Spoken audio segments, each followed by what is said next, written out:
মুহূর্তে আমি অবস্থান করছি কুমিল্লা জেলার দেবিদ্বার উপজেলার রসুলপুর এবং গোপালনগর যে জায়গাটি আছে এই জায়গার মধ্যে। এই জায়গাটি হচ্ছে রসুলপুর থেকে খাইয়ারা যাওয়ার পথে, আমি মাঝপথে এখানে অবস্থান করছি। আসলে এই এলাকার বর্তমান যে পরিস্থিতি, এখানে বর্তমানে প্রচুর পরিমাণে পানি। আমরা এই এলাকা যখন প্রবেশ করেছি, এখানে দুর্গম একটি এলাকা, এখানে প্রবেশ করা খুব কষ্ট। আমরা যারা স্থানীয় লোক আছে তাদের মাধ্যমে আমরা এই এলাকায় প্রবেশ করেছি। আমরা কয়েকজন লোক সাঁতার কেটে এখানে প্রবেশ করেছে, আর আমরা কয়েকজন বেড়ার মাধ্যমে প্রবেশ করেছি। কুমিল্লা জেলার বুড়িচং উপজেলার বুরবুরিয়া নামক স্থান থেকে যখন বন্যা শুরু হয়, তখন বুড়িচং উপজেলার 5টি ইউনিয়ন বন্যায় প্লাবিত হয়, হাজার হাজার মানুষ পানিবিন্দু হয়ে যায়। এছাড়াও বাড়িঘর, গবাদি পশু অনেক ক্ষতি হয়।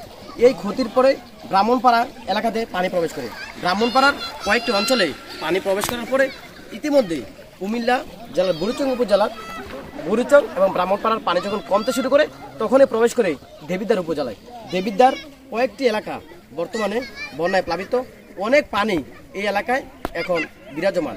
এই পানিটিও বর্তমানে আস্তে আস্তে কমতে শুরু করেছে, কিন্তু কয়েকটি স্থানে যাওয়া খুবই কষ্টকর, কারণ দুর্গম এরিয়া, দুর্গম এলাকা।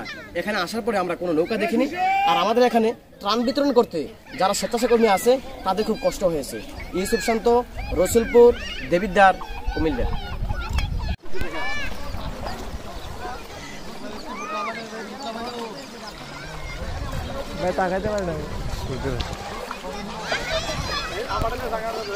জি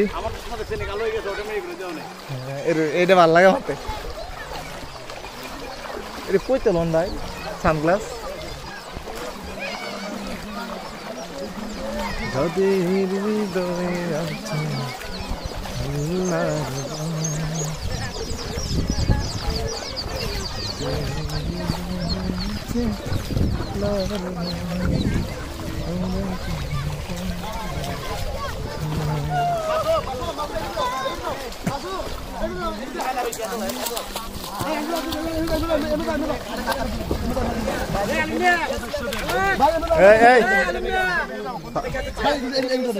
ভাই